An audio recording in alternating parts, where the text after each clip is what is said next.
So I assume you finally picked up that arcane focus you needed. Yep.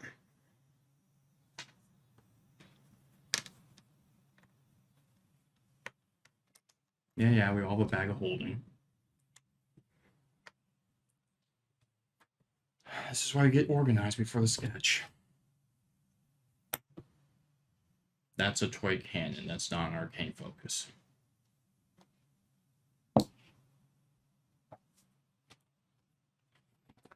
That's a guide to defending your castle from siege weapons. Not an arcane focus, but I actually do recommend you keep that around for the party.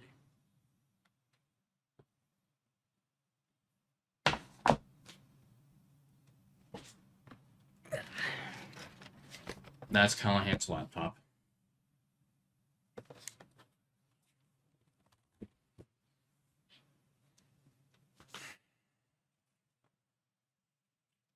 Nice hat, not an arcane focus. Not a components pouch either.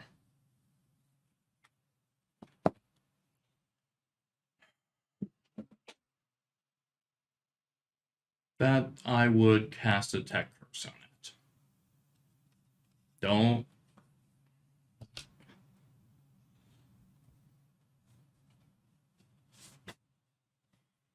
Yes. We all know you're fans of Sword Art Online.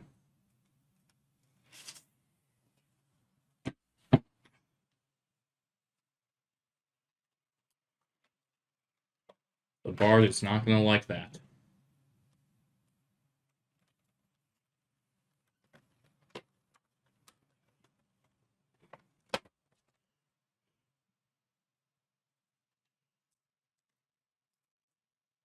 I thought you had a spell for that. I mean, I do, but Not an arcane focus. You said you didn't need any help. I thought you said you didn't need.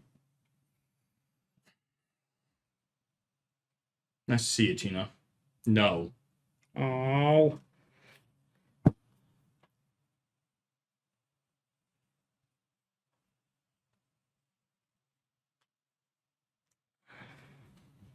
Color looks good on you. Non-arcane focus.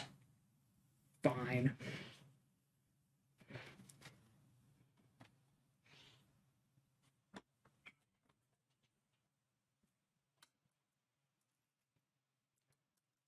That is my lucky Las Vegas shirt with my lucky beads that should be hanging in my closet upstairs. We are going to have a talk about personal boundaries again after the sketch. Fine.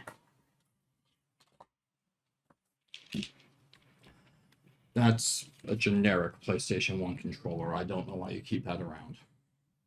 It's an arcane focus. It is not. Not even for the artificer. That's cinnamon that belongs in your component pouch. No. Come on, man. Arcane focus. The party wants to get adventuring. Get it together. Really? Fine.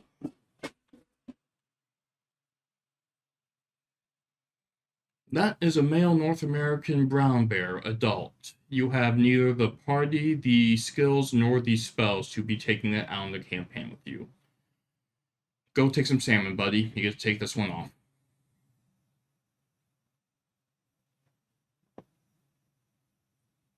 How did you possibly think that was an arcane focus? He really wanted to come, and I thought we could solve two problems with one stone.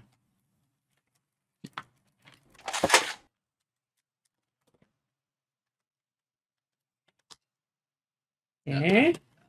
No. Eh? No. I hear enemy casters like card games. Wrong genre. Do you actually have an arcane focus, or did you just meander around the used goods store? Is that Sir Bucket's holy weapon? How did you even get that? Hmm. Isn't he gonna need that? Hmm. You know what? I don't want to know. No, not cool item. Not no.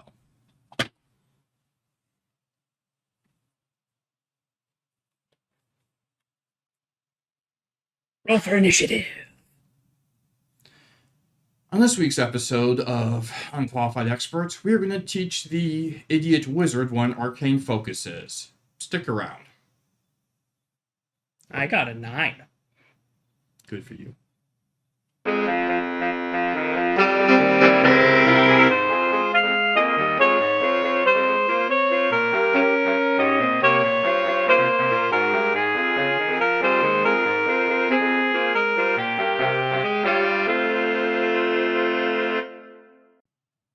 Hey everybody, welcome to the Season 2 finale of Unqualified Experts. I'm your corrupt overlord, Shane Dayton.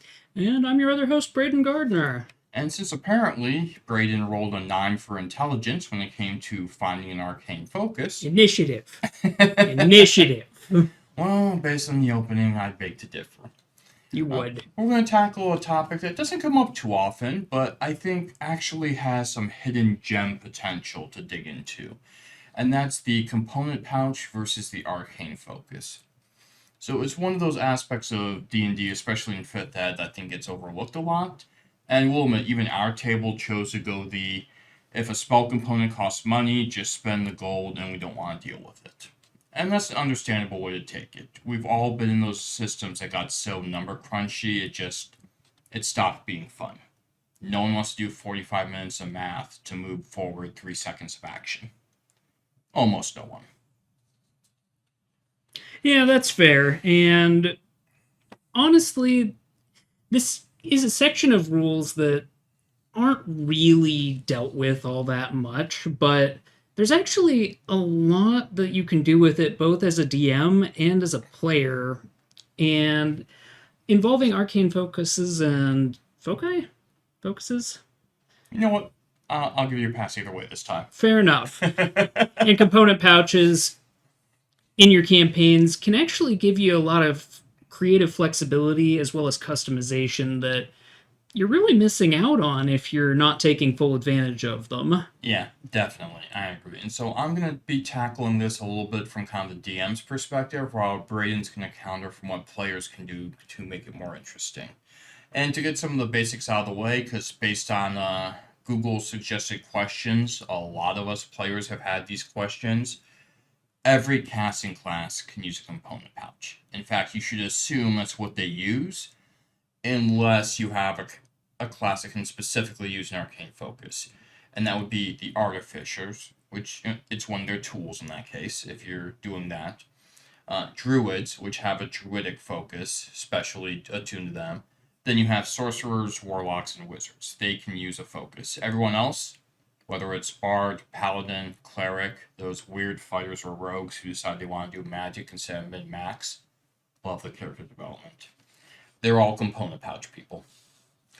So looking at the component pouch, what type of things could we do to add a little bit more flavor, a sense of danger, or a little bit more to our campaign? And I'll admit, while brainstorming this idea, it kills me of all the missed opportunities I had from the campaign I ran, just to add a little bit of extra spice. One thing that comes up right away, what if there are certain components that are rare or only found in a certain area? Like in real life, if you're looking for a mistletoe on Miami Beach, Good luck. good luck. It's just not there. The same way, it's like, oh, well, we need to find a reindeer antler. Well, you know what? If you're in the Amazon rainforest, you're not going to find it. And so that's an interesting way to kind of look at the, okay, well, if materials are going to be an issue, if they're going to be a potential thing, maybe it's a way where you have a really cool story, but your party has 3 casters of fireball. You know what? Maybe we go to a place where there are no bats. So good luck finding that bat guano if you didn't stock up.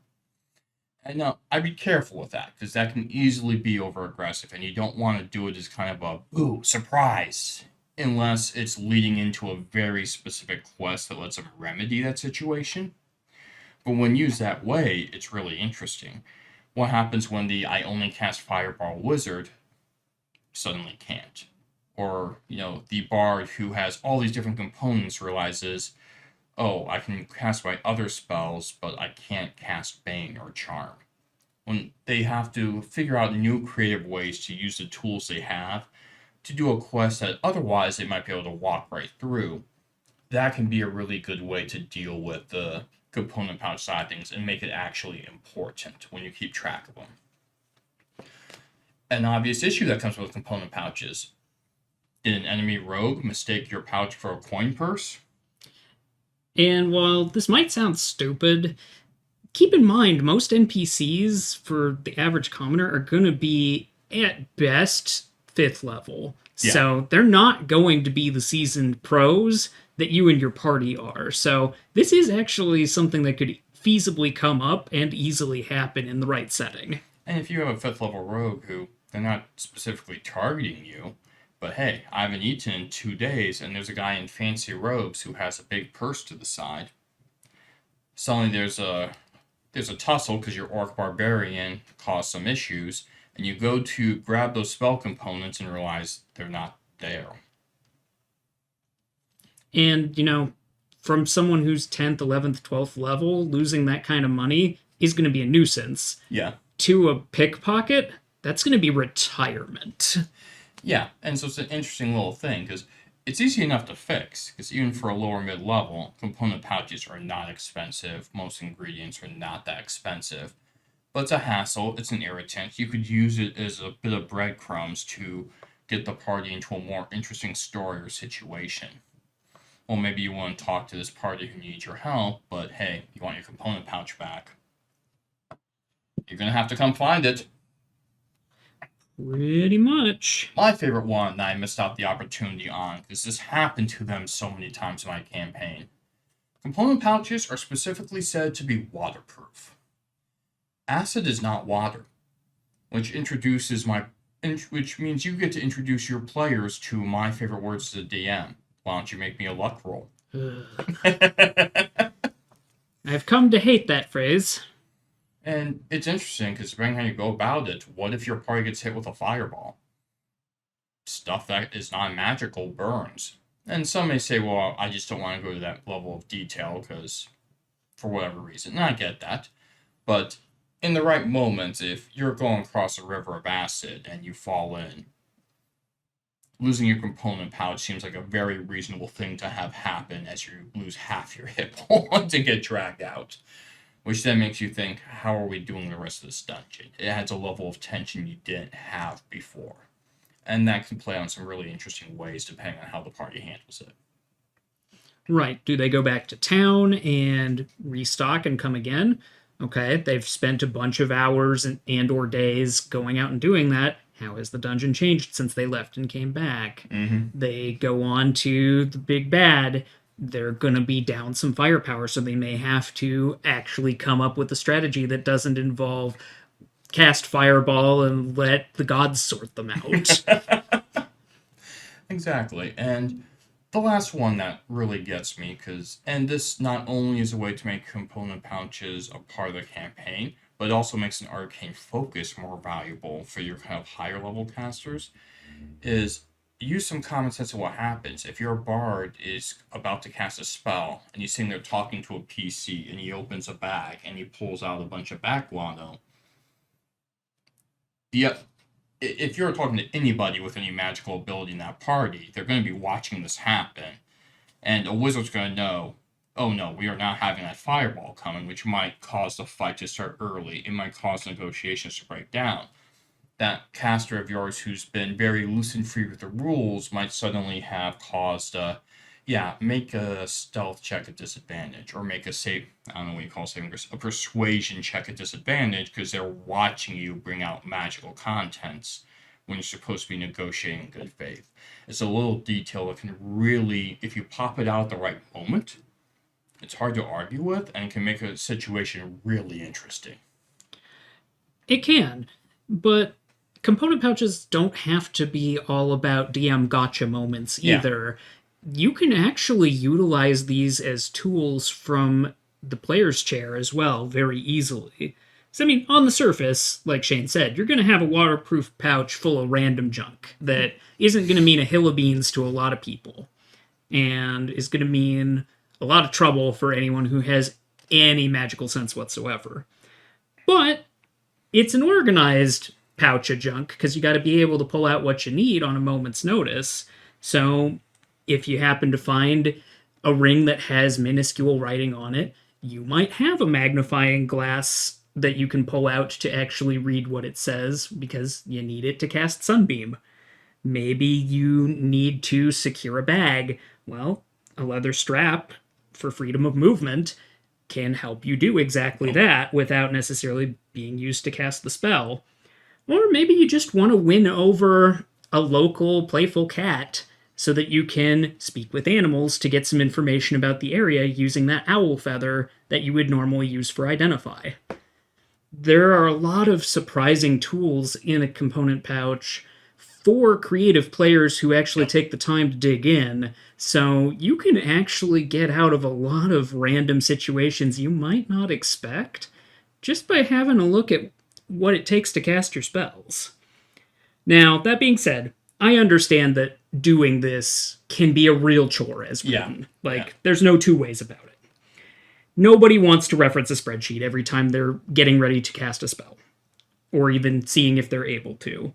It's easier just to go, I've used X number of spells for the day and move on. I get it.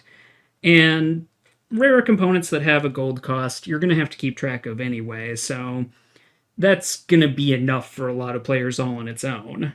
But having a cursory familiarity isn't a bad idea, and having the component pouch as a backup to the arcane focus could actually be a really big deal, particularly as you get to higher levels and need to store these rarer components anyway. You might as well stock up on the common stuff and just let your DM know, hey, I'm going to get all of these things, and just have backup tools for spellcasting.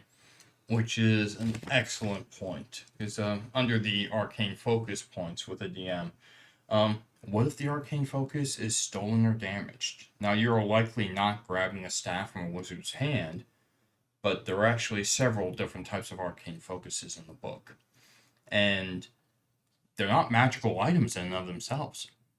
So they can easily be damaged. They can be stolen. They can be destroyed.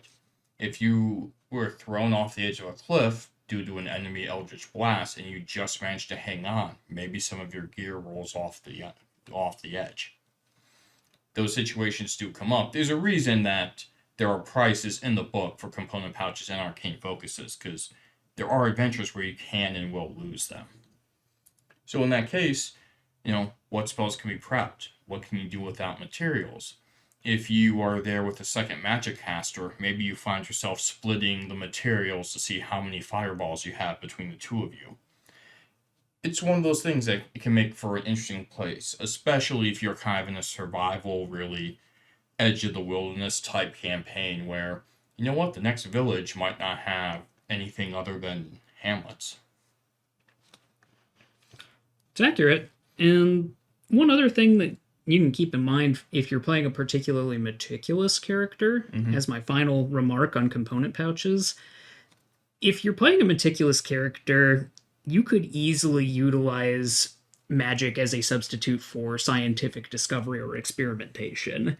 So X material plus Y hand gesture plus Z verbal component is going to make a spell pretty much every time. So if your DM is willing, this can also be an interesting character concept for you to kind of play with, where you're pushing the boundaries of magic and seeing what happens when you do similar spells.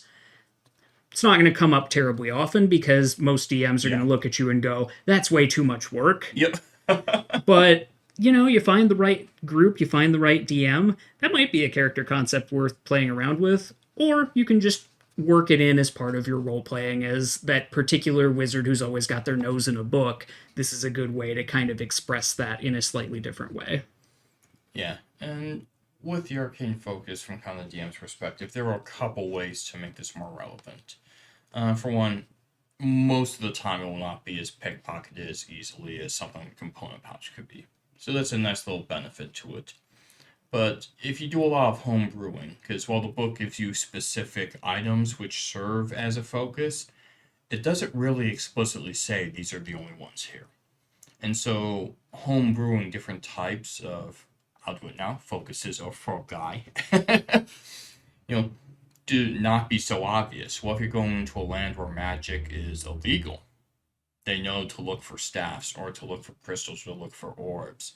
Well, having that little arcane focus that was, tattooed on you, or that was created in a ring from a loved one, or some other kind of emblem, could be a really interesting way to try sneak around things, or showing up, losing your focuses, and realizing, oh crap, we have to hit the black market for something.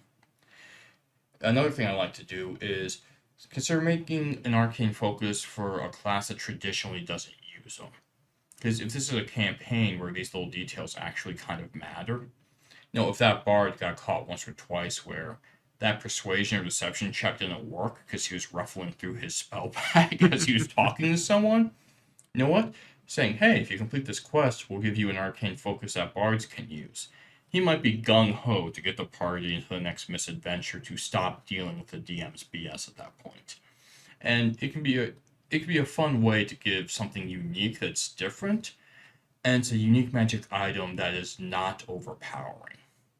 And that can be hard to do, especially with experienced parties.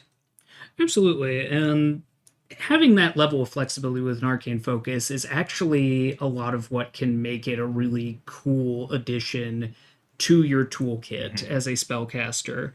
Granted, you're traditionally going to be dealing with these with sorcerers, wizards, and warlocks, but like Shane said, having the option to create one that's for bards so that they don't necessarily have to fish through a component pouch when they want to cast their newly learned fireball from whatever college they picked it up from. Great. Back one with Bros. It is, and magic secrets from the bard class are so great.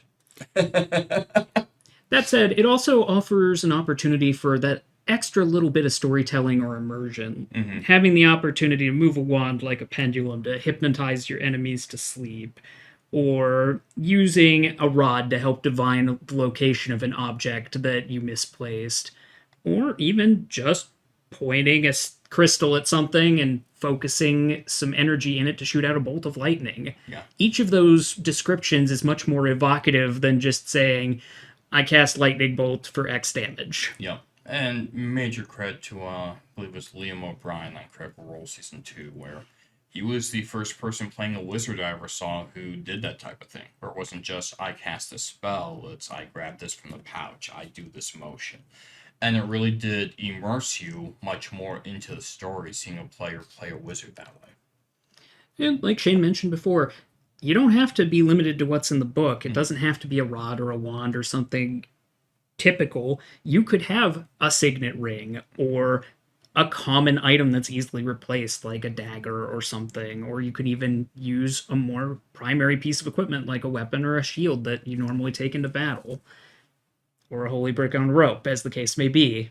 I still think it's a good arcane focus. Maybe I should have been nicer to you on that one. Maybe you should have been, but what's done is done.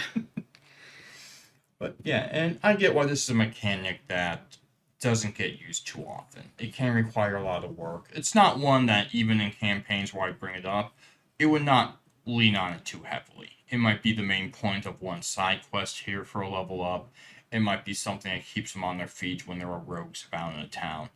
But otherwise, it's one of those where it's definitely spice, it's not the steak. You don't want to be too overpowering, or else you end up with just another version of that number crunchiness that really slow down technical side of things. But when done right, whether by the player or by the DM, it's a nice little bit of flair, isn't it? I'd say so. I mean, that's why I keep that cinnamon in the component pouch. You never know when you need to take your dish to the next level. Right where it belongs. But now we want to hear from you. Have you picked up an arcane focus that an enemy overlooked while your party was being captured? Or did you go in blasting with the rod and wand to destroy a horde of enemies all at the same time? Or were you a tricky druid who made yours poison ivy so they would leave it alone? Ooh, that's a good one. Right? We definitely want to hear that story down below in the comments. And if you like what you saw, please give us a thumbs up and subscribe. It helps us out immensely. Tell us those wonderful, wonderful stories in the comments. And until next season, good gaming. Good gaming. If you like what you just saw, please support us by hitting that like button and subscribing to our channel for more great gaming content.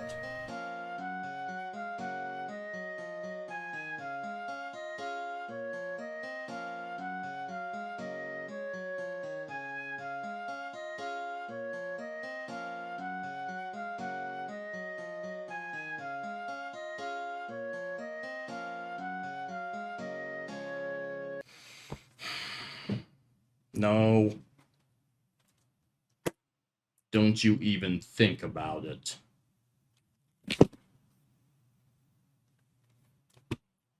If you have that, why are we having this issue? No. That's a tome at best.